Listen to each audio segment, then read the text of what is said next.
والصلاة والسلام على سید الانبیاء والمرسلین وعلى آلہ واصحابہ اجمعین، اما بعد فاعوذ باللہ من الشیطان الرجیم، بسم اللہ الرحمن الرحیم۔ والعصر ان الانسان لفی خسر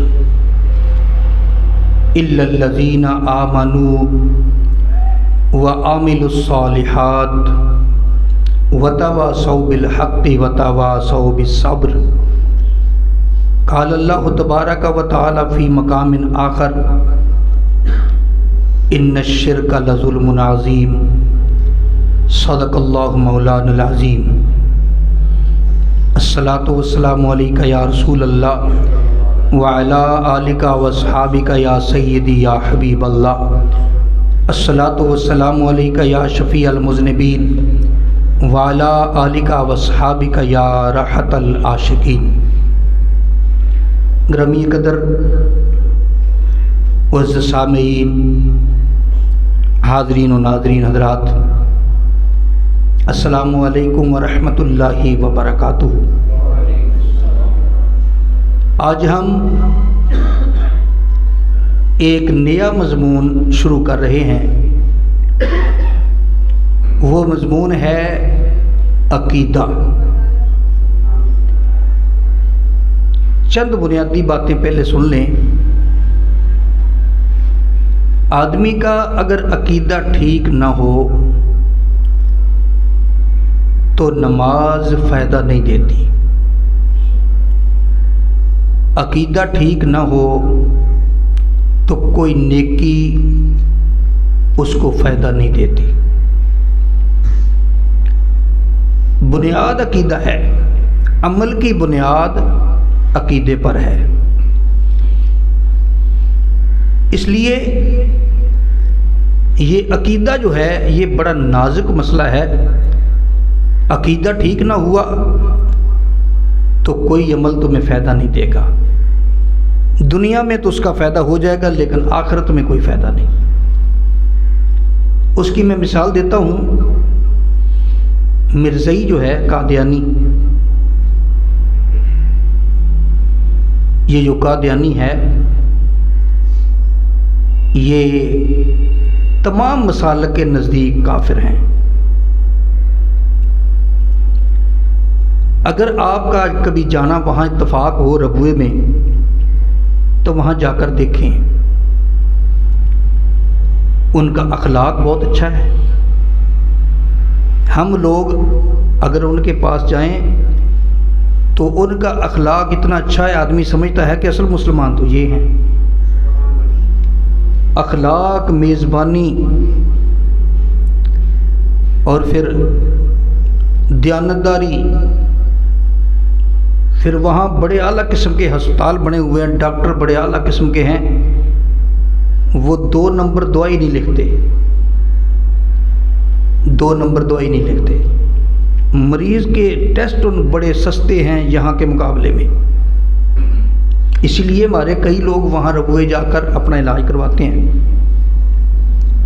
اور پھر وہ یہ نہیں کہتے کہ ہم تمہارا علاج نہیں کریں گے، جو بھی چلا جائے اس کا علاج بھی کرتے ہیں۔ میڈیسن 1 نمبر جرمن کی، اور ان کی یہ جو ٹیسٹ کرنے کی مشینیں ہیں، رپورٹ تیار کرنے کی، بڑی اعلیٰ۔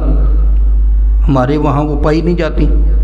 ڈاکٹر باہرلے ملک سے، بیرون ملک سے ڈاکٹر آتے ہیں، پھر وہ سخاوت بھی بڑی کرتے ہیں۔ کوئی آدمی کہے کہ میں غریب ہوں، اس کا راشن تک، سال کا خرچہ تک وہ دے دیتے ہیں۔ اتنا کچھ کرنے کے باوجود ان کو یہ چیزیں فائدہ نہیں دیں گی، حالانکہ یہ کام کرنے والا تو پکا مسلمان ہوتا ہے۔ انہوں نے میرے نبی کی ایک صفت کا انکار کر دیا، قرآن کا بھی، میرے نبی کے فرمان کا بھی۔ قرآن نے بتایا تھا ما کان محمد ابا احد من رجالکم ولکن رسول اللہ و خاتم النبیین. قرآن نے بتایا کہ نبی پاک علیہ السلام جو ہیں وہ خاتم النبیین ہیں. اور خاتم النبیین کا مطلب میرے نبی نے خود بیان فرما دیا. فرمایا انا خاتم النبیین لا نبی بعدی. میں آخری نبی ہوں، میرے بعد کوئی نبی کسی کے سر پہ نبوت کا تاج نہیں رکھا جائے گا. یہ انشاءاللہ اگر وقت ملا تو جب ختم نبوت کے موضوع پہ بات کریں گے نا تو اس میں اور حدیثیں بھی آپ کو سرکار کی سناؤں گا جس میں یہ واضح ہے کہ نبی پاک علیہ السلام کے بعد اور نبی آنا ممکن ہی نہیں ہے. اب انہوں نے انکار کس بات کا کیا؟ میرے آقا علیہ الصلوۃ والسلام کی ختم نبوت کا. وہ کافر ٹھہرے، وہ کافر ہیں، ان کی کوئی نیکی فائدہ نہیں دے گی. وہ جو عوام کی خدمت کرتے ہیں کوئی فائدہ نہیں دے گی. میں نے خود ریسرچ کے دنوں میں ربوے میں گیا ہوں، خود جا کر ان کو دیکھا. وہ لوگ اخلاق کے لحاظ سے بہت اچھے ہیں، باقی ساری صفتیں ان کے اندر ہم سے بڑھ کر ہیں. اور مار کہاں سے پڑ گئی؟ ختم نبوت کا انکار کر کے. عقیدہ خراب ہو گیا. اب عقیدہ ٹھیک نہیں. آپ لوگ جانتے ہیں یہ لاہور کے اندر گنگا رام اسپتال ہے، گلاب دیوی اسپتال ہے. یہ کنہوں نے بنائے تھے؟ یہ سکھوں نے بنائے تھے، ہندوؤں نے بنائے تھے. وہاں فری علاج ہوتا تھا، یہ انہوں نے بنائے تھے. اور ایک آدمی اسپتال بنا دے، وہاں فری لوگوں کو میڈیسن بھی ملے اور علاج بھی فری ہو، کوئی فیس نہ ہو. یہ کوئی چھوٹا کام نہیں، بہت بڑا کام ہے. لیکن ان کو اس کا فائدہ نہیں ہوگا، اس لیے کہ انہوں نے میرے نبی کا کلمہ ہی نہیں پڑھا. تو جنت جانے کے لیے، اعمال کی قبولیت کے لیے میرے نبی کا کلمہ پڑھنا شرط ہے. اب وہ بھی نکل گئے. اور اسی طرح پتہ یہ چلا بنیاد عقیدہ ہے. اگر عقیدہ ٹھیک نہ ہو تو یہ عمل فائدہ نہیں دیتے، نماز فائدہ نہیں دیتی، روزہ فائدہ نہیں دیتا، حج، زکوٰۃ، سخاوت، مسجد بنانا یہ فائدہ نہیں دیتا. یہ تو آپ نے سنا ہوگا نا، جب نبی پاک صلی اللہ تعالیٰ علیہ وسلم نے منافقوں کو مسجد سے نکال دیا تھا نام لے لے کر، تو انہوں نے وہاں ایک اور مسجد بنا لی مدینہ شریف میں. اور نبی پاک علیہ الصلوۃ والسلام کے پاس آئے، کہنے لگے جی آپ ذرا تشریف لائیں، لوگ ہماری مسجد میں نماز نہیں پڑھتے، تو ایک نماز پڑھ دیں تاکہ ہم کہنے والے تو بن سکیں کہ بھئی اللہ کے نبی نے یہاں نماز پڑھی تھی. پروردگار عالم نے روک دیا، فرمایا پیارے محبوب اس مسجد میں نماز نہیں پڑھنی. یہ قرآن میں ہے، یہ باقاعدہ قرآن کے متن میں ہے کہ وہ مسجد جو ہے وہ مسجدوں و درارہ، وہ مسلمانوں کو نقصان دینے کے لیے مسجد ہے. اب منافق جو تھے وہ کلمہ تو پڑھتے تھے، جہاد میں بھی جاتے تھے، میرے نبی کے پیچھے نمازیں بھی پڑھتے تھے. مار کہاں سے پڑی؟ دل سے میرے نبی سے بغض رکھتے تھے، دل سے بغض رکھتے تھے. پہلے مسلمان اور منافق اکٹھے رہتے تھے، پھر اللہ تعالیٰ نے حکم دے دیا یا ایھا النبیو جاہد الکفار والمنافقین واغلظ علیہم. پیارے محبوب مسلمانوں اور کافروں اور منافقوں سے جہاد کرو اور ان کو ذلیل کر کے رکھ دو. واغلظ علیہم، ان کو ذلیل کر کے رکھ دو. جب یہ آیت نازل ہوگی اس کے بعد میرے نبی نے فرمایا بھی منافق جو ہیں وہ میری مسجد سے نکل جاؤ. وہ نہیں نکلے۔ فرمایا نکل جاؤ ورنہ میں نام لے لے کر نکال دوں گا۔ پھر نہیں نکلے۔ ان کے ذہن میں یہ تھا نبی کو کون سا پتہ ہے ہمارا۔ اب میرے آقا علیہ السلام نے فرمایا یا فلاں بن فلاں اخرج انت منافق، او فلاں کے بیٹے فلاں تو بھی نکل جا، تو بھی منافق ہے، فلاں کے بیٹے تو بھی نکل جا، فلاں کے بیٹے تو بھی نکل جا۔ میرے نبی نے نام لے لے کر مسجد سے نکال دیا۔ اب کسی کو مسجد سے نکالنا یہ کوئی اچھی بات ہے؟ یہ اچھی بات نہیں، لیکن جب نبی کے ساتھ بغض ہو اس کا مسجد میں رہنا بنتا نہیں۔ میرے نبی نے نکال دیا، نکل جاؤ جہاں سے۔ وہ بعد میں سیرت ابن شام میں ہے کہ کچھ دنوں کے بعد وہ پھر آ گئے۔ سیدنا فاروق اعظم اور دیگر صحابہ نے فرمایا بھئی نکلو یہاں سے، کیا لینے آئے ہو؟ کہنے لگے جی اللہ کے گھر سے کون نکال سکتا ہے؟ صحابہ نے وہ چوکڑی مار کے بیٹھ گئے، صحابہ نے ان کو گھٹنوں سے پکڑ پکڑ کر مسجد کے دروازے سے باہر نہیں نکالا، دیوار کی طرف سے باہر پھینک دیا۔ صحابہ نے فرمایا اللہ کے گھر سے نکال کوئی نہیں سکتا، لیکن یہاں آئے گا وہ جس کو اللہ کا رسول اجازت دے۔ تمہیں نکالا ہوا ہے، نکل جاؤ یہاں سے۔ دروازے کی طرف سے نہیں، دیوار سے اوپر پھلانگ دیا، انہوں پھینک دیا اٹھا اٹھا کر۔ اب وہ سارے کام کرتے تھے، کلمہ بھی پڑھتے تھے، نماز بھی پڑھتے تھے، روزے بھی رکھتے تھے، اور نماز بھی میرے نبی کے پیچھے پڑھتے تھے۔ لیکن جب نبی پاک علیہ السلام کے بارے میں ان کا عقیدہ خراب تھا، ان کی کوئی چیز نہیں دیکھی گئی، ان کو اٹھا کر مسجد سے باہر پھینک دیا۔ اب پھر دیکھو ان لوگوں نے جو مسجد بنائی نا، تو نبی پاک علیہ السلام کے پاس آئے تو اللہ تعالیٰ نے روک دیا۔ اللہ نے فرمایا پیارے محبوب اس مسجد میں نماز نہیں پڑھنی۔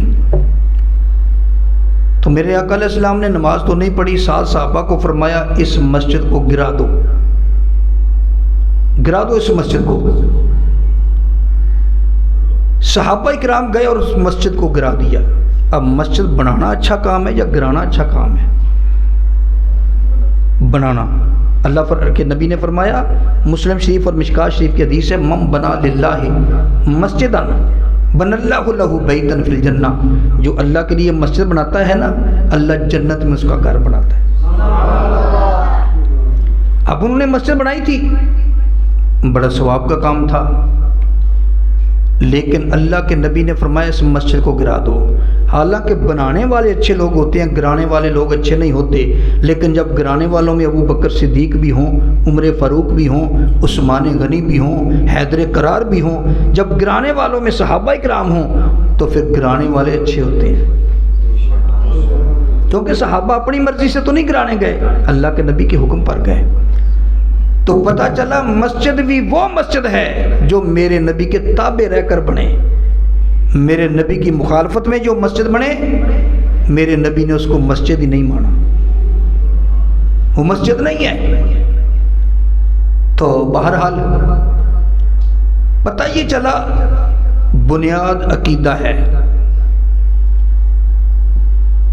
اللہ فرماتا ہے پیارے محبوب، اور قرآن پاک پہلے پارے میں جہاں سے سورہ بقرہ شروع ہوتی ہے، آپ نے تلاوت میں سنا ہے تراویح میں، الف لام میم ذالک الکتاب لا ریب فیہ ھدی للمتقین الذین یؤمنون بالغیب ویقیمون الصلاۃ ومما رزقناہم ینفقون والذین یؤمنون بما انزل الیک وما انزل من قبلک وبالآخرۃ ھم یوقنون۔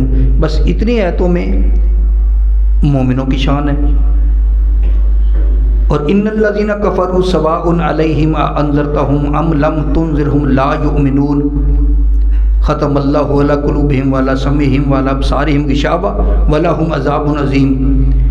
یہاں تک کافروں کا رد ہے، لیکن جب منافقوں کا رد کیا، ان الذین آمنوا،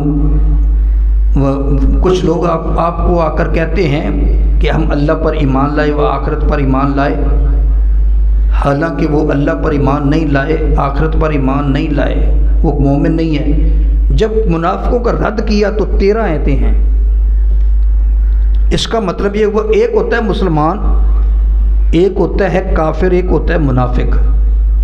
مسلمان کھل کھلا کے مسلمان، کافر کھل کھلا کے کافر۔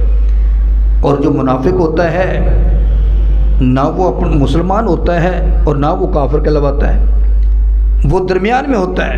اور اللہ فرماتا ہے ان المنافقین فی الدرک الاسفل من النار، جو منافق ہے نا وہ سب سے نچلے درجے میں جہنم میں ہوگا، کافر سے بھی نچلے درجے میں ایک منافق ہوگا، وہ زیادہ نقصان کرتا ہے مسلمانوں میں، تو فرقہ وہ زیادہ ڈالتا ہے۔ تو بہرحال عقیدہ صحیح ہونا چاہیے۔ عقیدے کے حوالے سے یہ بات ذہن میں رکھے، اور قرآن پاک نے بھی اس بات کو ترجیح دی ہے، الا الذین آمنوا وعملوا الصالحات۔ پورے قرآن میں جہاں عمل صالح کا ذکر آیا پہلے ایمان کا ذکر ہے، اور پہلے الا الذین آمنوا۔ قرآن پاک میں جہاں بھی آپ پڑھو گے نا اعمال صالحہ کی بات بعد میں ہے، اس سے پہلے آتا ہے الا الذین آمنوا۔ پہلے ایمان عقیدہ پھر اعمال صالحہ۔ تو پہلی بات یہ ہے، نبی پاک علیہ الصلوۃ والسلام سے جب پوچھا گیا یا رسول اللہ اسلام کی بنیاد کیا ہے، فرمایا بنی الاسلام علی خمس، 5 چیزوں پر اسلام کی بنیاد ہے۔ پہلی بات اس بات کی گواہی دینا کہ اللہ کے بغیر کوئی معبود نہیں اور محمد اللہ کے سچے رسول ہیں، اللہ کے بندے اور اس کے رسول ہیں۔ تیسرا نماز پڑھنا، زکوٰۃ دینا اور روزہ رکھنا اور حج کرنا۔ نماز، روزہ، حج، زکوٰۃ اور کلمہ، یہ اسلام کے بنیادی عقائد ہیں، بنیاد ہے اسلام کی۔ جب کلمہ پڑھا لا الہ الا اللہ محمد رسول اللہ، اس میں اللہ کی توحید بھی آ گئی، میرے نبی کی رسالت بھی آ گئی۔ تو ہمیں مسلمان ہونے کے لیے اور اپنے اعمال کی قبولیت کے لیے ان بنیادوں پر عمل کی بنیاد رکھنا ہوگی۔ سب سے پہلے اللہ کی ذات ہے، اللہ کی توحید ہے۔ توحید کا مطلب کیا ہے؟ اللہ وحدہ لا شریک ہے، اس کو ایک ماننا، اس کے برابر یا اس کے مقابلے میں یا اس کا حصے دار کسی کو ماننا، یہ توحید نہیں ہے۔ توحید یہ ہے کہ اللہ ایک ہے بس، اپنی ہر کام میں، ہر فعل میں وہ وحدہ لا شریک ہے، اس کی ذات میں، صفات میں کوئی اس کا شریک نہیں، یہ ہے توحید۔ اللہ کو ایک مانو، لیکن ہم لوگ تمام مسالک میں افراط و تفریط سے کام لیا جا رہا ہے۔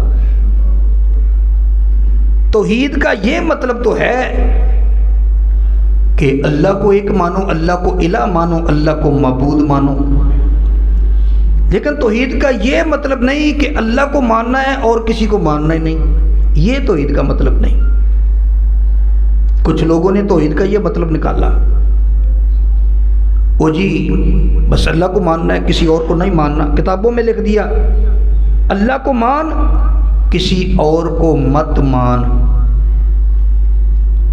یہ تو توحید نہیں۔ توحید یہ درس نہیں دیتی کہ اللہ کے بغیر کسی اور کو ماننا ہی نہیں، اللہ صرف اللہ کو ماننا ہے اور نبیوں کو نبی ماننا ہے، رسولوں کو رسول ماننا ہے، صحابہ کو صحابہ ماننا ہے، ولیوں کو ولی ماننا ہے، اہل بیت کو اہل بیت ماننا ہے، والدین کو والدین ماننا ہے، بھائیوں کو بھائی ماننا ہے، ماں کو ماں ماننا ہے، بیٹوں کو بیٹے ماننا ہے۔ اس سے توحید تو نہیں روکتی۔ یہ ایک جہلم کا فتنہ ہے، اس کا میں نے کلپ سنا، وہ کہہ رہا تھا وہ جی جب اللہ کی توحید بیان ہوگی تو نبیوں ولیوں کی گستاخی تو ہوگی۔ میں نے کہا یہ کون سی توحید ہے؟ یہ توحید نہیں، یہ دین میں رکھنا اندازی ہے، تمہارے ایمان پہ ڈاکہ ہے، لوگوں کو غلط رستے پہ چلانے والی بات ہے بھی۔ اگر ان کو ماننا صرف اللہ کو ماننا تھا، کسی اور کو ماننا نہیں، کل میں انشاءاللہ آیتیں بھی آپ کو سناؤں گا، تو پھر اللہ نے نبیوں کو بھیجا کیوں جب ان کو ماننا ہی نہیں؟ اللہ نے فرشتوں کو پیدا کیوں کیا جب ہم نے ان کو ماننا ہی نہیں؟ اللہ نے نبیوں کا، شہیدوں کا، ولیوں کا، صحابہ کا، اولیاء کا ذکر قرآن میں کیا ہے اور ان کی شانیں بیان کی ہیں۔ تو اگر ان کو ماننا ہی نہیں تھا تو پھر اللہ نے قرآن میں ان کی شانیں کیوں بیان کی؟ ان کے رد کرتا۔ پورے قرآن میں اللہ نے کسی نبی ولی کا رد نہیں کیا، رد کیا ہے تو ان بتوں کا کیا ہے۔ یہ جو بت ہیں نا، بت، یہ پتھر کے، پیتل کے، لکڑی کے، مٹی کے، یہ بت جو ہیں یہ من دون اللہ ہیں، ان کو من دون اللہ کہتے ہیں۔ ان کو کافر اللہ کے مقابلے میں مانتے ہیں۔ ہم کسی نبی کو، کسی ولی کو، کسی غوث کو، قطب کو، ابدال کو اللہ کے مقابلے میں تو نہیں مانتے۔ ہم اللہ کو اللہ مانتے ہیں، اللہ کی عطا سے نبیوں کو نبی مانتے ہیں، اللہ کی عطا سے صحابہ کو صحابہ مانتے ہیں، اللہ کی عطا سے ولیوں کو ولی مانتے ہیں، بس اللہ کے برابر کسی کو نہیں مانتے۔ یوں کہہ لو شیطان کی توحید کون سی تھی؟ علماء فرماتے ہیں یہ توحید کی بھی دو قسمیں ہیں۔ وہ کون کون سی؟ ایک جبریلی توحید ہے، ایک ابلیسی توحید ہے۔ جبریلی ابلیسی توحید کیا ہے؟ اللہ نے فرمایا اسجدوا لآدم، آدم کو سجدہ کرو۔ قرآن بتاتا ہے فسجد الملائکۃ کلہم اجمعون، تمام فرشتوں نے بیک وقت آدم علیہ السلام کو سجدہ کر دیا، سجدہ کر دیا۔ فسجد الملائکۃ کلہم اجمعون، یہ قرآن نے بتایا سب نے کیا اور اکٹھے کیا، یہ نہیں ایک نے کر لیا بعد میں دوسرے، نہیں، یک بارگی سے کیا۔ اب شیطان نے نہیں کیا، اس نے انکار کر دیا۔ اللہ کریم نے فرمایا ما منعک اللہ تسجد اذ امرتک، اور جب میں نے حکم دیا تھا آدم کو سجدہ کرو، تجھے کس نے روکا؟ حکم کرنے والا تو میں تھا، تجھے کس نے روکا؟ تو شیطان آگے سے دلیل کیا دیتا ہے؟ کہتا ہے انا خیر منہ، میں اس سے بہتر ہوں، خلقتنی من نار و خلقتہ من طین، مجھے تو نے آگ سے بنایا ہے، اس کو مٹی سے بنایا ہے۔ یہ دلیل کیا مطلب ہے؟ آگ کو جب جلاؤ وہ اوپر کو جاتی ہے، آگ کی فطرت میں بلندی ہے اور مٹی کی فطرت میں پستی ہے۔ آپ مٹی کا کوئی ڈیلا اٹھا کر جتنی مرضی دور پھینک دیں وہ اخیر نیچے آ جائے گا۔ اس نے دلیل یہ دی کہ میں اس سے بہتر ہوں کیونکہ مجھے تو نے آگ سے پیدا کیا، اس کو مٹی سے، تو مٹی سے فطرت، آگ کی فطرت زیادہ بلندی کی ہے، اس کی پستی کی ہے، تو چاہیے تو یہ تھا اللہ تعالیٰ اس کو انعام دیتا، بڑی سمجھداری کی تو نے بات کی، بڑی اچھی دلیل دی ہے۔ تو اللہ نے کیا دیا اس کو؟ فرمایا فاخرج منہا فإنک رجیم ان علیک اللعنۃ الی یوم الدین، میری بارگاہ سے نکل جا، تو مردود ہو گیا اور قیامت تک تجھ پہ لعنتیں پڑیں گی، لعنتیں پڑتی رہیں گی قیامت تک، اور آج پڑھتی ہیں۔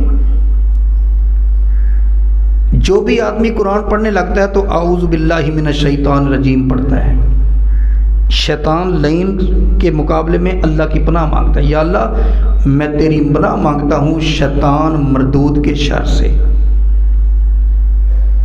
قیامت تک اس پر لعنتیں پڑیں گی۔ اب وجہ کیا تھی؟ کیا یہ دلیل جبریل کو نہیں آتی تھی؟ وہ نور سے پیدا ہوئے۔ کیا یہ دلیل میکائیل کو نہیں آتی تھی؟ کیا یہ دلیل اسرافیل اور اسرائیل کو نہیں پتہ چلا؟ کیا اس دلیل کا خازن اور مالک کو پتہ نہیں چلا؟ انہوں نے کیوں نہیں دی؟ اس وقت سے سوچیں دو بن گئیں۔ ایک نظریہ یہ بن گیا کہ یا اللہ صرف تجھے مانوں گا اور کسی کو نہیں مانتا، یہ ابلیس کا نظریہ ہے۔ اور جبریل کا نظریہ کیا ہے؟ یا اللہ جب تجھے مان لیا پھر جس جس کو منوائے گا اس کو مانتا جاؤں گا۔ اسی وقت سے توحیدیں دو بنی، ایک ابلیس والی ایک جبریل والی۔ تو ہمیں جبریل والی توحید کو اپنانا ہوگا، ابلیس والی کو نہیں۔ ابلیس والی تو تمہیں ڈبو دے گی، جہنم کا ایندھن بنا دے گی۔ ابلیس والی توحید کو نہیں ماننا۔ ابلیس کی توحید یہ ہے کہ صرف اللہ کو ماننا ہے، کسی اور کو نہیں ماننا۔ لیکن جبریل کی توحید کیا ہے کہ یا اللہ جب تجھے مان لیا پھر جس جس کو تو منواتا جائے گا ہم مانتے جائیں گے۔ اس بے ایمان کو یہ بھی پتہ نہ چلا کہ سجدہ کرنے کا حکم کس نے دیا۔ سجدہ کرنے کا حکم تو اللہ نے دیا تھا نا۔ جب اللہ کا حکم جو آ جائے وہاں دلیلیں اور سوچیں بیچارے کام ہی نہیں دیتی۔ اللہ کے سامنے مسلمان تو ہوتا ہی وہ ہے جو اللہ کی بارگاہ میں سر جھکا دے، یا اللہ جو تیرا حکم ہے وہ میرے سر آنکھوں پر۔ بلکہ نبی علیہ السلام کے بارے میں بھی، یا رسول اللہ جو آپ کا حکم ہے وہ میرے سر آنکھوں پر۔ نبی پاک علیہ السلام کا حکم آ جائے، اللہ کا حکم آ جائے، اس کے مقابلے میں اپنی دلیلیں دینا، یہ شیطانی اور ابلیسی توحید ہے۔ تو اللہ نے ہمیں حکم دیا فرشتوں کو مانو، ہم مانتے ہیں، نبیوں کو مانو مانتے ہیں، قیامت کے دن کو مانو مانتے ہیں، میرے پیاروں کو مانو مانتے ہیں، اپنے ماں باپ کے ساتھ نیکی کرو، ان کا احترام کرو، ہم مانتے ہیں۔ تو اللہ نے تو یہ نہیں فرمایا جب تم نے مجھے ماننا ہے تو پھر کسی اور کو نہیں ماننا۔ ہاں یہ ہے کہ اللہ نہیں ماننا، جو کسی کو اللہ نے درجہ دیا ہے وہ تو ماننا ہے نا، وہ تو ماننا ہوگا۔ تو یہ توحید ہے۔ لیکن درمیان سے نبیوں ولیوں کا انکار کر دینا، رد کر دینا، جیسے جیل میں فتنہ کہتا ہے کہ جب اللہ کی توحید بیان ہوگی نبیوں ولیوں کا رد گستاخی تو ہوگی۔ ہم کہتے ہیں ہمیں وہ توحید نہیں چاہیے، ہمیں وہ توحید چاہیے اللہ کی توحید کو بھی مانا جائے اور اللہ کے پیاروں کا بھی خیال کیا جائے، یہ توحید ہے۔ اب اللہ نے میرے نبی کو خود فرمایا توحید کی سب سے واضح صورت جو ہے وہ سورہ اخلاص ہے۔ اللہ فرماتا ہے قل هو اللہ احد، پیارے محبوب اعلان کر دو اللہ ایک ہے۔ اللہ صمد، اس کی میں بعد میں یوں سو اللہ صمد ہے، اس کی تعریف میں بعد میں کرتا ہوں۔ لم یلد ولم یولد، نہ اس نے کسی کو جنا، نہ وہ اس نے کسی کو جنا، نہ وہ اس کو کسی نے جنا، یعنی نہ وہ کسی کا باپ ہے نہ وہ کسی کا بیٹا ہے۔ لم یلد ولم یولد، نہ اس کا کوئی باپ ہے نہ کوئی اس کا بیٹا ہے، نہ اس نے کسی کو جنا نہ اس کو کسی نے جنا۔ وَلَمْ يَكُنْ لَهُ كُفُوًا أَحَدٌ، اس کا کوئی ہمسر، اس کا کوئی برابر نہیں ہے، وہ ایک ہی ہے۔ یہ توحید ہے۔ اب ذرا غور کریں، توحید کی سب سے واضح اور صراحتاً جو صورت ہے وہ سورہ اخلاص ہے قرآن پاک میں، لیکن اس میں بھی اللہ تعالیٰ نے اشارتاً ایک بات بتا دی۔ چاہیے تھا جب توحیدی بیان کرنی تو اللہ فرماتا انی احد، میں ایک ہوں، ان اللہ احد، میں اللہ ایک ہوں۔ نہیں، ایسے نہیں فرمایا، فرمایا کل، پیارے محبوب تم کہو،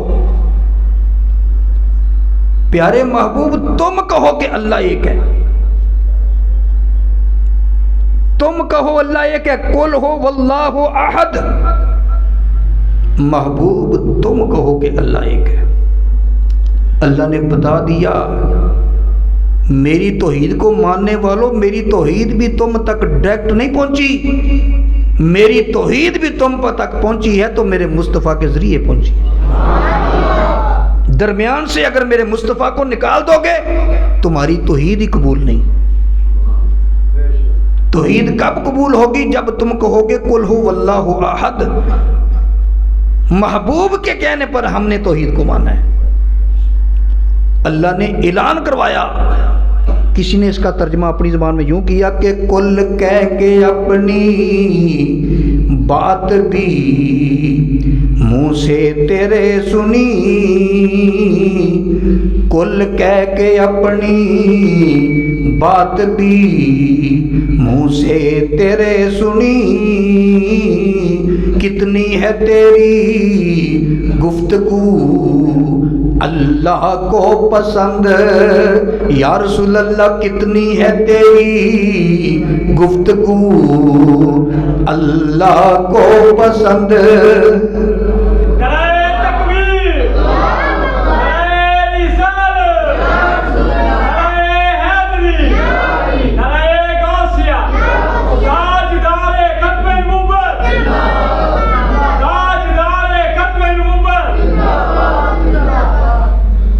تو بات یہ کر رہا تھا کہ یہ توحید ہے. یہاں پر ایک اعتراض ہوتا ہے, بڑی توجہ سے سنیے اور اچھی طرح سنیے اور اچھی طرح سمجھیے. اعتراض یہ ہوتا ہے کہ جب تم پہلے وہ اللہ الصمد کی بات رہ گئی, پہلے وہ کریں. آج لوگ توحید بیان کرتے ہیں لیکن ان کو پتہ نہیں توحید کیا ہے. بڑے بڑے میں نے سنا ریسرچ کے دنوں میں بڑے بڑے جو توحید کی لیکچر دیتے ہیں, میں نے ان کے پاس جا کے پوچھا. ہمارے جامعہ کے قریب ہی دوسرے مسلک کا وہ تھا ایک ادارہ, تو اس مسجد میں گیا, ایک ساتھی اور تھا. میں نے ان سے کہا جی توحید کی تعریف کرو, کیا ہے توحید؟ تم توحید کس کو کہتے ہو؟ کہتے ہیں جی توحید کا مطلب یہ ہے اللہ کے بغیر کوئی شفا نہیں دیتا, اللہ کے علاوہ کوئی مددگار نہیں ہے. بلکہ ہمارے غالباً پیدا ہونے سے پہلے ایک مولوی تھا پنڈی کا, غلام اللہ خان, وہ توحید کا اسپیشلسٹ تھا. کہتے ہیں جی یہ توحید کا اسپیشلسٹ ہے. تو میں نے اس کی کیسٹ منگوائی. اس وقت کیسٹیں چلتی تھی کیونکہ ہم نے تو اس کو دیکھا نہیں تھا, کیسٹیں ملتی تھی. اس کی تقریر سنی میں نے توحید پر. اب وہ توحید کیا بیان کر رہا ہے؟ جو توحید کا اسپیشلسٹ ہے وہ کہہ رہا ہے کہ لا الہ الا اللہ, بڑی ترنم کے ساتھ طرز لگا کر کہتا ہے لا الہ الا اللہ, کوئی معبود نہیں اللہ کے سوا, کوئی معبود نہیں, کوئی معبود نہیں مگر اللہ. لا الہ الا اللہ, کوئی یارویں والا نہیں مگر اللہ. لا الہ الا اللہ, کوئی بارہویں والا نہیں مگر اللہ. کوئی شفا دینے والا نہیں مگر اللہ. اب یہ لا الہ الا اللہ کا ترجمہ کہاں سے آ گیا؟ الہ کا معنی صرف معبود ہے, اس کے علاوہ اور کوئی معنی نہیں ہے. عربی لغت اٹھا کر دیکھ لو. اور یہ کہنا کہ کوئی یارویں والا نہیں مگر اللہ, یہ توحید نہیں, یہ تو توحید کے خلاف ہے. وہ کیسے؟ پاکستان اور ہندوستان میں یارویں والا کس کو کہتے ہیں؟ غوث پاک کو. اب وہ کہتا ہے کوئی یارویں والا نہیں مگر اللہ, یعنی اللہ یارویں والا ہے. ارے یارویں والے کا مطلب یہ ہے کہ جو 11 تاریخ کو فوت ہوا, جس کا وصال 11 تاریخ کو ہوا, ان کو اصال ثواب کیا جاتا ہے, اس کو 11ویں کہتے ہیں. وہ کہتا ہے کوئی 11ویں والا نہیں مگر اللہ. ہم کہتے ہیں یہ 11ویں 12ویں اللہ کی شان نہیں, بس اللہ اللہ ہی ہے وحدہ لا شریک. یہ جو اپنی طرف سے تم بوچر لگاتے ہو نا ساتھ, اس نے توحید کا مطلب خراب کر دیا. جو یہ ٹرک وہ ٹرین اگر پٹری سے اتر جائے تو چڑھانے والا کوئی نہیں مگر اللہ, یہ توحید بیان ہو رہی ہے. ارے اللہ کے بندو, یہ توحید نہیں. شفا اور بھی دیتا ہے. پٹری سے ٹرین اتر جائے تو وہ لفٹر آ کے چڑھاتا ہے. ڈاکٹر کے پاس بھی ہم دوائی لینے کے لیے جاتے ہیں, شفا ہوتی ہے. تم کہتے نہیں اس ڈاکٹر سے آرام نہیں آیا، وہ فلاں جگہ ایک ڈاکٹر ہے بڑا اچھا ہے، اس سے آرام آ جاتا ہے۔ آرام شفا دینا۔ عیسیٰ علیہ السلام فرماتے ہیں انی اخلق لکم من الطین کہیئۃ الطیر فانفخ فیہ فیکون طیرا باذن اللہ وابرئ الاکمہ والابرص واحیی الموتى باذن اللہ۔ فرمایا میں تمہارے سامنے انی اخلق، واحد متکلم کا صیغہ ہے، میں تخلیق کرتا ہوں، میں بناتا ہوں تمہارے سامنے مٹی سے پرندہ، حالانکہ خالق کون ہے؟ عیسیٰ علیہ السلام کیا کہتے ہیں؟ انی اخلق، میں بناؤں گا، میں تخلیق کروں گا، حالانکہ ساری کائنات کا خالق میرا اللہ ہے، لیکن عیسیٰ علیہ السلام کہتے ہیں میں تخلیق کرتا ہوں، میں بناؤں گا تمہارے سامنے مٹی کا پرندہ، فانفخ فیہ، اس میں پھونک ماروں گا، فانفخ پھر واحد متکلم ہے، میں پھونک ماروں گا اس میں، فیکون طیرا باذن اللہ، تو وہ اللہ کے حکم سے سچ مچ کا پرندہ بن جائے گا۔ پھونک میں ماروں گا، بناؤں گا میں، جب اڑانے کی فرمایا ساتھ فرمایا اللہ کے حکم سے، فرمایا وَأُبْرِئُ الْأَكْمَحَ وَالْأَبْرَصَ، میں ٹھیک کرتا ہوں نبینے کو اور فلبیری والے کو، میں ٹھیک کروں گا۔ یہ دلائل کے طور پہ اپنی قوم سے خطاب ہو رہا ہے۔ قرآن کہتا ہے، فرماتے ہیں انی اخلق لکم من الطین کہیئۃ الطیر فانفخ فیہ فیکون طیرا باذن اللہ۔ فرمایا کہ میں پھونک ماروں گا، سچ مچ کا پرندہ اللہ کے حکم سے بن کے اڑ جائے گا۔ وابرئ الاکمہ والابرص، میں کوڑی کو ٹھیک کروں گا، میں نبینے کو ٹھیک کروں گا۔ واحیی الموتى باذن اللہ، میں زندہ کروں گا مردے کو، ساتھ فرمایا باذن اللہ، اللہ کے اذن سے، اللہ کی اجازت سے۔ اب عیسیٰ علیہ السلام تو اللہ نے، اس کا مطلب یہ ہے بیماروں کو شفا اور بھی دیتے ہیں، بیماروں کو شفا اور بھی دے سکتا ہے، لیکن جو بھی شفا دے وہ اللہ نہیں ہو سکتا، اللہ ایک ہی ہے۔ ٹرین سے پٹری سے ٹرین اتر جائے اس کو چلانے والا لفٹر ہے، لیکن جو بھی یہ بات ٹھیک ہے کہ اللہ کے حکم کے بغیر کچھ نہیں ہو سکتا، اجازت اللہ دیتا ہے، اذن اللہ دیتا ہے، طاقت اللہ دیتا ہے، تب یہ کام ہوتا ہے، لیکن جو بھی ٹرین کو پٹری پہ چڑھا دے اگر اس کو اللہ مانے تو بہت زیادہ اللہ ماننے پڑیں گے، لیکن ہمیں تو میرے نبی نے بتایا قل هو اللہ احد۔ اب عیسیٰ علیہ السلام کو بھی خدا ماننا پڑے گا، اللہ ماننا پڑے گا، لیکن نہیں، جس قرآن نے یہ بات بتائی اسی قرآن نے بتایا الہکم الہ واحد قل هو اللہ احد، اللہ ایک ہے، تمہارا الہ، تمہارا معبود ایک ہے۔ وہ میں بتاؤں گا کہ جو شفا دے سکتا ہے وہ کس طرح دیتا ہے۔ ایک تو صاحب بات جو عیسیٰ علیہ السلام نے خود بیان کر دی قرآن نے، اللہ کی اجازت سے، باذن اللہ، اللہ کے اذن سے، اللہ کے حکم سے، اللہ کی اجازت سے۔ لیکن اللہ کے مقابلے یہ بات یاد رکھو، کوئی نبی ہو، کوئی ولی ہو، وہ کوئی اس طرح کا کام کرے تو وہ اللہ کی طاقت سے اور اللہ کی اجازت سے کرتا ہے۔ یہ نہیں ہو سکتا کہ اللہ کسی کو مارنا چاہے، کوئی نبی کوئی ولی اس کو روک لے کہ نہیں میں مارنے نہیں دوں گا، ایسی بات نہیں ہے۔ اور دوسرا تو ان کو پتہ ہی نہیں لوگوں کو کہ توحید کیا ہے، فلسفہ توحید کیا ہے اور دلیل الوہیت کیا ہے۔ یہ دلیل الوہیت نہیں کہ جو بیمار کو ٹھیک کر دے، کتنے لوگ ہیں بیماروں کو ٹھیک کر دیتے ہیں، جو کسی کی مدد کرے، بڑے لوگ مدد کرتے ہیں۔ عیسیٰ علیہ السلام نے فرمایا، قرآن کہتا ہے من انصاری الی اللہ، اللہ کے لیے میرا مددگار کون ہے تم میں سے؟ اور اللہ فرماتا ہے کہ ان تنصر اللہ ینصرکم، لفظی ترجمہ یہ بنتا ہے اگر تم اللہ کی مدد کرو گے نا اللہ تمہاری مدد کرے گا۔ اب اللہ کو تو مدد کی ضرورت نہیں، تو پھر علماء فرماتے ہیں اس جگہ پر اللہ کے دین کو لگاؤ، کہ اگر تم اللہ کے دین کی، حالانکہ قرآن میں دین کا لفظ نہیں ہے، وہاں صاف لفظ ہے ان تنصر اللہ ینصرکم، اگر تم اللہ کی مدد کرو گے اللہ تمہاری مدد کرے گا۔ تو اللہ کی مدد، اللہ کو مدد کی کیا ضرورت ہے؟ وہ تو ساری کائنات کا خالق اور مالک ہے۔ تو مفسرین نے فرمایا نہیں، اس جگہ پر دین محذوف ہے۔ یوں کہو کہ اگر تم اللہ کے دین کی مدد کرو گے، جبریل امین علیہ السلام سیدہ مریم کے پاس آتے ہیں تو کیا کہتے ہیں؟ انما انا رسول ربک لأہب لک غلاما زکیہ، میں اس لیے آیا ہوں تاکہ تمہیں صاف ستھرا بیٹا دوں۔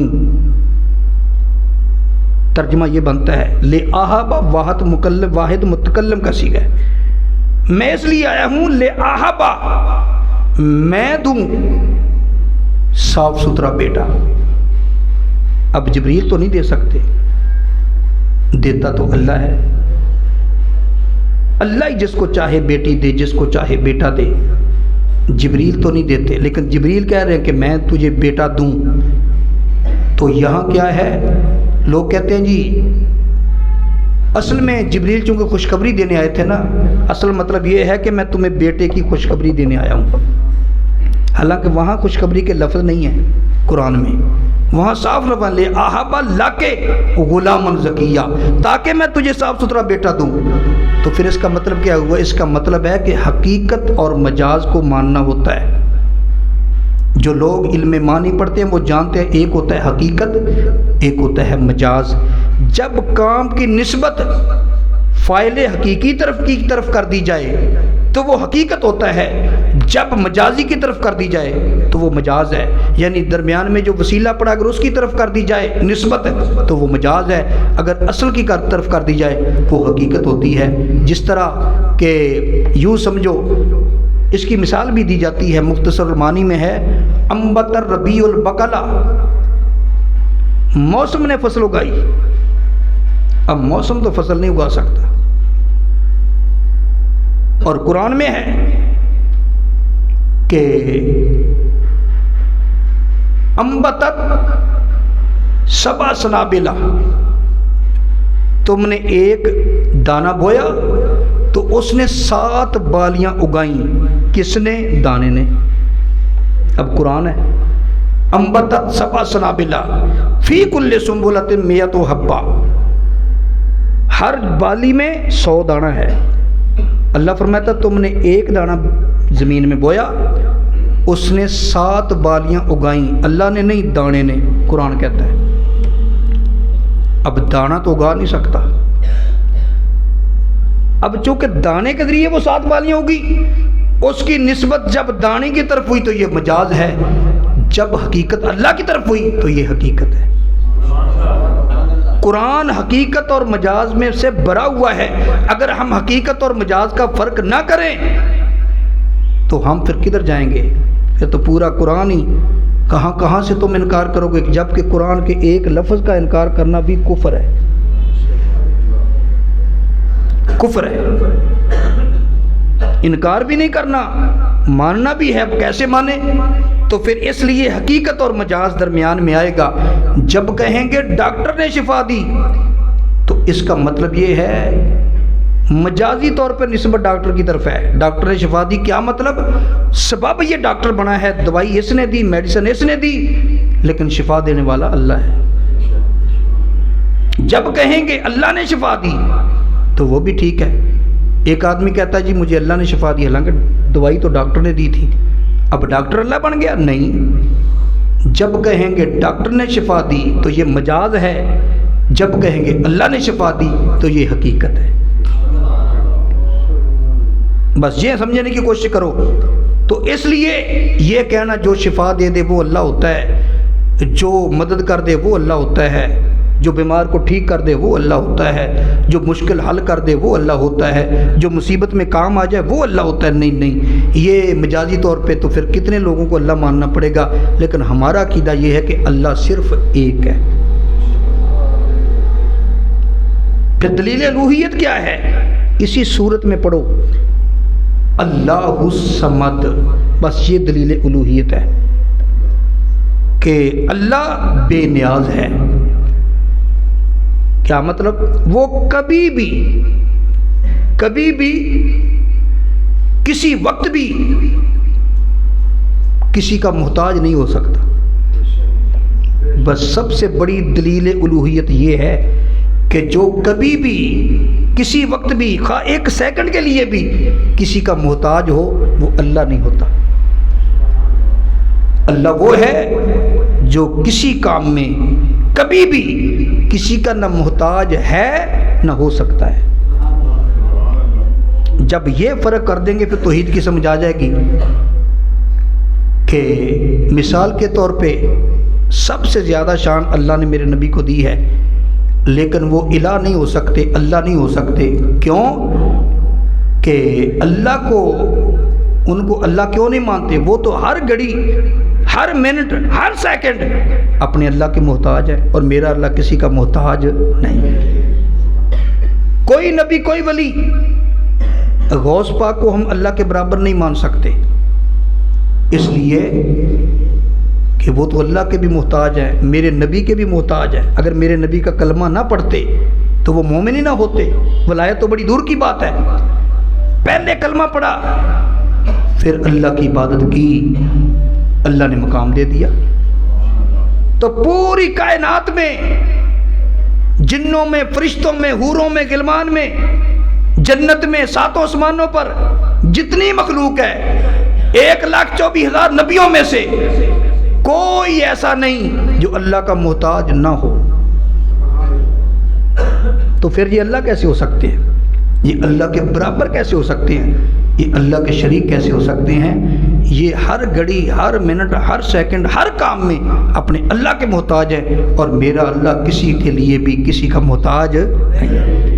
تو دلیل الوہیت کیا ہے؟ اللہ صمد۔ یہ دلیل الوہیت نہیں کہ جو بیمار کو شفا دے دے وہ اللہ ہے، یہ تو شرک پھیلا رہے ہیں ہم لوگ۔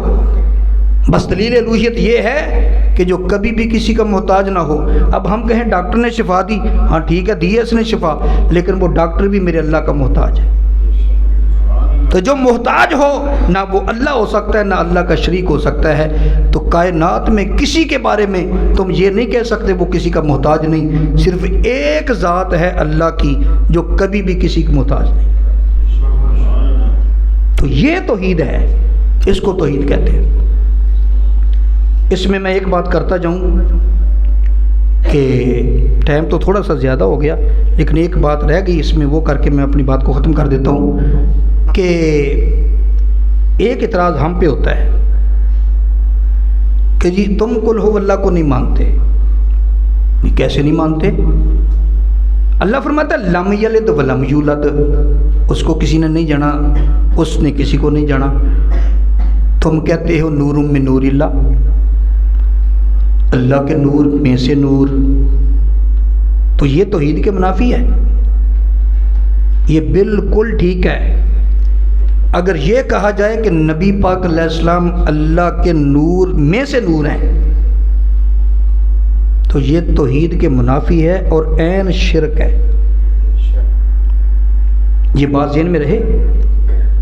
اگر نور من نور اللہ کا یہ مطلب لیا جائے کہ میرے نبی اللہ کے نور کا ٹوٹا ہے، ٹکڑا ہے، حصہ ہے، تو بالکل شرک بھی ہوگا اور توحید بھی نہیں رہے گی، اس لیے کہ اللہ کا نور ٹکڑے جز سے پاک ہے، اس کے جز الگ نہیں ہوتا۔ تم کہو گے پھر نور من نور اللہ کا کیا مطلب؟ نور من نور اللہ کا مطلب وہی ہے جس طرح ان تنصر اللہ ینصرکم، یہاں بھی کچھ نہ کچھ معذوب مانا، تو اسی طرح انما انا رسول ربک لاحب اللہ کے غلامن زکیہ، میں تمہیں صاف ستھرا بیٹا دینا ہے، یہاں بھی کچھ نہ کچھ معذوب مانا کہ نہیں، خوشخبری اس سے مراد ہے، وہاں اللہ کے دین کی مدد ہے۔ اسی طرح جب نور من نور اللہ کہیں گے تو مطلب یہ لیں گے اللہ کی طرف سے پیدا کیا ہوا نور۔ جب ہم اللہ کی طرف سے پیدا کیا ہوا نور مانیں گے نا، تو جس کو پیدا کیا جائے وہ مخلوق ہوتا ہے، تو اللہ کا نور نور مخلوق نہیں ہے، اللہ کا نور نور خالق ہے۔ جب یہ وضاحت ہو جائے، یہ عقیدہ رکھ کے اگر تم نور من نور اللہ کہو کہ اللہ کی طرف سے نور، اللہ کی طرف سے ایک شاندار نور، جیسا کہ مولوی اشرف علی تھانوی نے بھی یہی ترجمہ کیا ہے کہ اللہ کی طرف سے یا جابر ان اللہ تعالی خلق قد قبل الاشیاء نور نبی کا من نور ہی، اے جابر اللہ نے ہر شے سے پہلے تیرے نبی کے نور کو اپنے نور سے پیدا کیا، ترجمہ یہ بنتا ہے۔ لیکن مولانا اشرف علی تھانوی نے اپنی کتاب نشر الطیب پہلی فصل نور محمدی کا بیان، اس میں لکھا ہے، کہتے ہیں کہ اس کا ترجمہ یہ ہے جابر اللہ نے تیرے نبی کے نور کو اپنے نور کے فیض سے پیدا کیا، نور میں سے نہیں، جیسے قرآن میں ہے اللہ فرماتا ہے وَنَفَخْتُ فِيهِ مِن رُوحِي، وہاں بھی من آ گیا۔ اگر لفظی ترجمہ کریں گے تو یہ بنے گا کہ اللہ فرماتا ہے میں اپنی روح میں سے آدم میں پھونکوں گا۔ اگر قرآن کے ان لفظوں کو کا لفظی ترجمہ کر کے عقیدہ بنا لیں تو کفر ہو جائے گا۔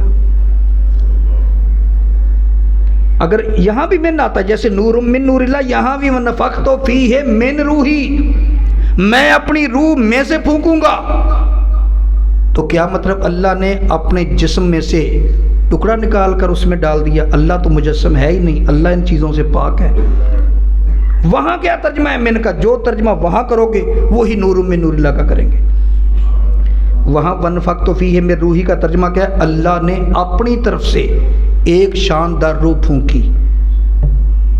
وہاں نور، وہاں اللہ کے اپنی روح سے روح نہیں پھونکی، اپنی طرف سے شاندار روح۔ اسی طرح جب نور من نور اللہ کہیں گے تو اس کا مطلب یہ نہیں لیں گے کہ اللہ کے نور کا حصہ، بلکہ یہ کہیں گے اللہ کی طرف سے شاندار نور۔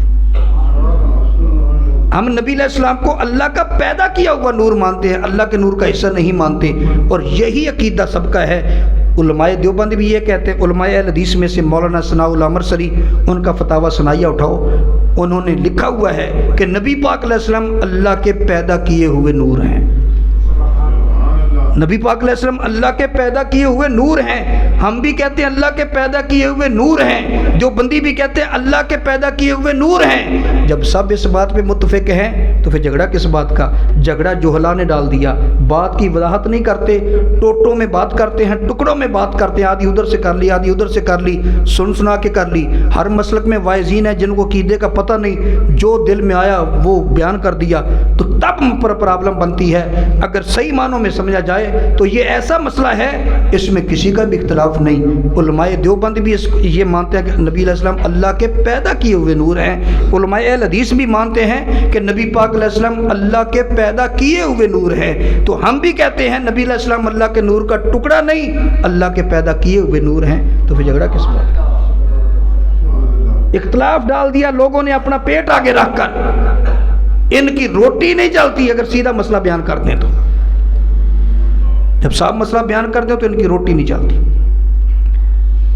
وہ جسم عالم دین کا میں نے کہا تھا نا، چونکہ وہ فوت ہو گیا اس لیے میں نام نہیں لے رہا، تو جب اس کے پاس گیا، علماء حدیث کا نام کے اندر ایک نام ہے خطابت میں، علماء میں اس کو نہیں مانتا، خطابت میں بڑا نام تھا، تو ان کے پاس جب میں گیا شرک اور توحید کے مطلب کے بارے میں کہ تم کیا کہتے ہو، تو اس نے کہا میرے پیچھے تو یہ بریلوی بھی جمعہ پڑھتے ہیں، دور دور سے گاؤں سے آ کر جمعہ پڑھتے ہیں، اور میرے ہاتھ بھی چومتے ہیں۔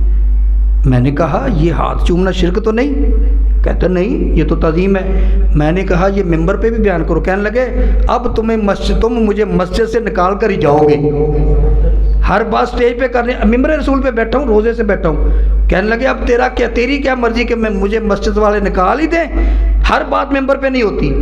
تو میں کہتا ہوں کیوں ممبر پہ نہیں ہوتی؟ اصل عقیدہ وہ ہے ممبر پر بھی وہی ہو، ممبر سے ہٹ کر بھی وہی ہو۔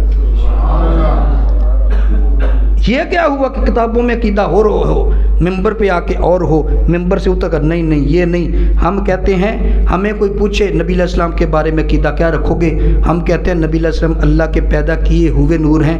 ممبر پہ بھی کہیں گے، مسجد میں بھی کہیں گے، گھر میں بھی کہیں گے، چوک میں بھی کہیں گے، چوراہے میں بھی کہیں گے۔ تو یہ عقیدہ توحید کے منافی نہیں۔ جب کہو گے اللہ کے نور کا حصہ ہے تو یہ عقیدہ توحید کے منافی ہے، اور یہ نہیں ہونا چاہیے مسلمان کا۔ تو بے بغداد